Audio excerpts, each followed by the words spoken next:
అందరికీ నమస్కారం.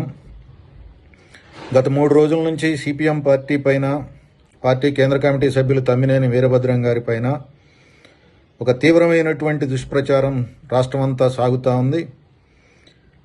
ఎలక్ట్రానిక్ మీడియాలోనూ, ప్రింట్ మీడియాలోనూ, మెయిన్ స్ట్రీమ్ మీడియాలోనూ, యూట్యూబ్ ఛానళ్లలోనూ ఈ ప్రచారం పోటీ పడి మరీ సాగుతూ ఉంది.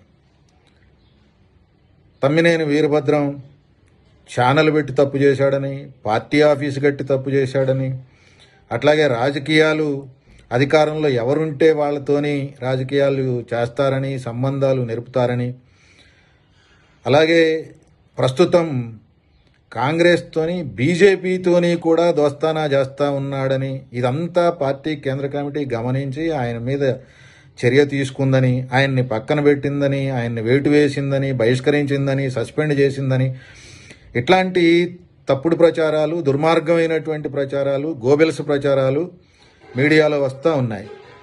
వీటిని నేను తీవ్రంగా ఖండిస్తూ ఉన్నాను. పార్టీ శ్రేణులు, ప్రజలు ఎవ్వరూ కూడా ఈ రకమైనటువంటి దుష్ప్రచారాలని నమ్మవద్దు అని చెప్పేసి విజ్ఞప్తి చేస్తూ ఉన్నాం. ఇవాళ ఖమ్మంలో కట్టినటువంటి పార్టీ కార్యాలయంలో ఏమి జరుగుతూ ఉంది? అది హైటెక్ కార్యాలయంలాగా ఉందా? అనేక రకాల ఆర్థిక ఇబ్బందులు ఎదుర్కొంటున్నటువంటి విద్యార్థులకి అక్కడ వసతి సౌకర్యాలు కల్పించేసి, బోడెపూడి విజ్ఞాన కేంద్రం పేరుతోని పేదలకి ఆరోగ్య సౌకర్యాలు కల్పించి,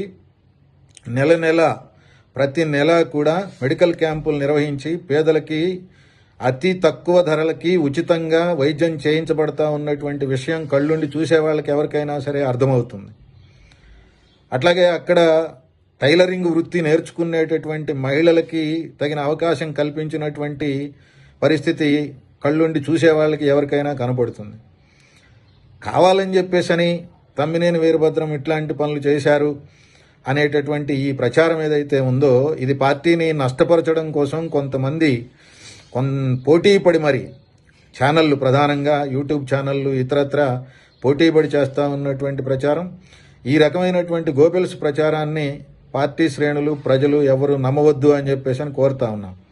తమ్మినేని వీరభద్రం గారిని పార్టీ కేంద్ర కమిటీ నుంచి తగ్గించలేదు, సస్పెండ్ చేయలేదు, బహిష్కరించలేదు, పక్కన పెట్టలేదు, వేటు వేయలేదు. ఇవన్నీ కూడా కావాలని చెప్పేసి వస్తున్నటువంటి వార్తలు. వాళ్ళకి సిపిఎం పార్టీ అంటే కోపం. సిపిఎం పార్టీ ఎదుగుదలను వాళ్ళు సహించలేరు, సిపిఎం పార్టీ ఉనికిని సహించలేరు. ఇవాళ తెలంగాణ రాష్ట్రంలో ప్రజలు ఎదుర్కొంటున్న, ప్రత్యేకించి పేద ప్రజలు అంటే కార్మికులు, రైతులు, పేద రైతులు, వ్యవసాయ కూలీలు, దళితులు, గిరిజనులు, మహిళలు, వీళ్ళు ఎదుర్కొంటున్నటువంటి సమస్యల మీద కృషి చేస్తున్నటువంటి పార్టీగా సిపిఎం పార్టీ ఉంది. ఇవాళ 200కి పైగా కేంద్రాలలో గుడిసెలు వేసి లక్షలాది మందిని ఆ పేదలు గుడిసెల్లో నివాసం ఉండేటట్టుగా తగిన కృషి చేస్తూ ఉన్నటువంటి పార్టీ సిపిఎం పార్టీ. అనేక చోట్ల పేదలు పక్కా ఇళ్లు నిర్మించుకొని సిపిఎం పార్టీ ఆధ్వర్యంలో తాము తమ గృహప్రవేశాలు కూడా చేసుకొని మేము మా పార్టీ అని చెప్పేసి భావిస్తూ ఉన్నటువంటి విషయాన్ని చూస్తూ ఉన్నారు. అట్లాగే రైతులు, వ్యవసాయ కూలీలు ఎదుర్కొంటున్నటువంటి సమస్యల మీద చేస్తున్నటువంటి కృషి, ఇదంతా కూడా మీరందరూ చూస్తూ ఉన్నారు. ఇదంతా సహించలేనటువంటి పాలకవర్గాలు ఇవాళ సిపిఎం పార్టీని గందరగోళపరిచి పార్టీలో లేనటువంటి అనేక అంశాలని, చర్చ జరగనటువంటి అనేక అంశాలని చర్చ జరిగినట్టుగా, నిర్ణయాలే జరగనటువంటి అనేక అంశాలని నిర్ణయాలు జరిగినట్టుగా కావాలని చెప్పేసి ప్రజల్లోకి తీసుకెళ్లి సిపిఎంని దెబ్బతీయాలని, పలచపరచాలని చెప్పేసి ప్రయత్నం చేస్తూ ఉన్నారు. వాళ్ళ ఆటలేమీ సాగవు. సిపిఎం అనేది ఒక బలమైనటువంటి, శక్తివంతమైన కార్మిక వర్గ పార్టీ. ఈ రాష్ట్రంలో ప్రజల సమస్యలు తీసుకొని నిరంతరం పనిచేస్తున్నటువంటి పార్టీ, భవిష్యత్తులో పనిచేసేటటువంటి పార్టీ కూడా. ఇవాళ రాష్ట్రంలో ఉన్నటువంటి 30,000 మంది సభ్యులు ఐక్యంగా ఉన్నారు. ఈ పార్టీని ఐక్యంగా ముందుకు తీసుకుపోవడానికి, ప్రజా పోరాటాలు నిర్వహించడానికి సిద్ధమై ఉన్నారు. దీన్ని సహించలేనటువంటి వాళ్ళు ఈ రకమైనటువంటి ప్రచారం చేస్తూ ఉన్నారు. కామ్రేడ్ తమ్మినేని వీరభద్రం గారు అనారోగ్యంతో ఉన్నారు.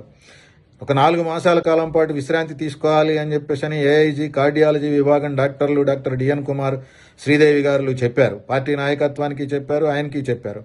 ఆయన పార్టీ అనుమతితోని గత 2 మాసాల నుంచి విశ్రాంతిలో ఉన్నారు. ఇంకొక 2 మాసాల కాలం ఆ విశ్రాంతి తీసుకోవాల్సి ఉంటుంది. ఆ విశ్రాంతి కాలం పూర్తయిన తర్వాత యథావిధిగా ప్రజా జీవితంలోకి వస్తారు. అట్లాగే పార్టీ జీవితంలోకి కూడా వస్తారు. పార్టీ నిర్మాణంలో, రాజకీయాల్లో బాధ్యతాయుతంగా పనిచేస్తారు. అంతేకాని ఇవాళ వీళ్ళు చేస్తున్నటువంటి పద్ధతుల్లో ఆ దుష్ప్రచారం, ఆ గోబెల్స్ ప్రచారం పద్ధతుల్లో పార్టీ ఆయన పైన వ్యవహరించలేదు. అట్లాగే పార్టీలో విభేదాలు కానీ, చీలికలు కానీ, గ్రూపులు కానీ ఇట్లాంటివి ఉన్నాయి అని చెప్పేసి అని ఉండాలి అని కోరుకునేటటువంటి వాళ్ళు చేస్తున్నటువంటి ఈ ప్రచారం, ఈ తప్పుడు ప్రచారం, అటువంటి వాటికి ఏమీ తావేమీ లేదు. ఈ దేశంలో విప్లవ సాధన కోసం అంకితమై పనిచేస్తున్నటువంటి 700 మంది పూర్తికాలం కార్యకర్తలు ఇవాళ రాష్ట్రంలో పార్టీని నిలబెట్టడానికి, పార్టీని విస్తరించడానికి, ప్రజా పోరాటాలు నిర్వహించడానికి, ముందుకు సాగడానికి తగిన పద్ధతుల్లో కృషి చేస్తూ ఉన్నారు. భవిష్యత్తులో కూడా ఆ రకమైనటువంటి కృషి సాగుతుంది. అందుకనే పార్టీ శ్రేణులు విషయాన్ని అర్థం చేసుకోవాలి.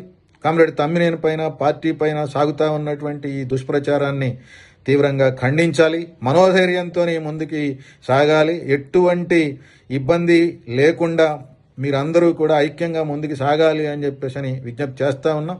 ప్రజలు కూడా ఈ అవాస్తవాలని నమ్మొద్దు, ఈ గోబెల్స్ ప్రచారాన్ని నమ్మొద్దు.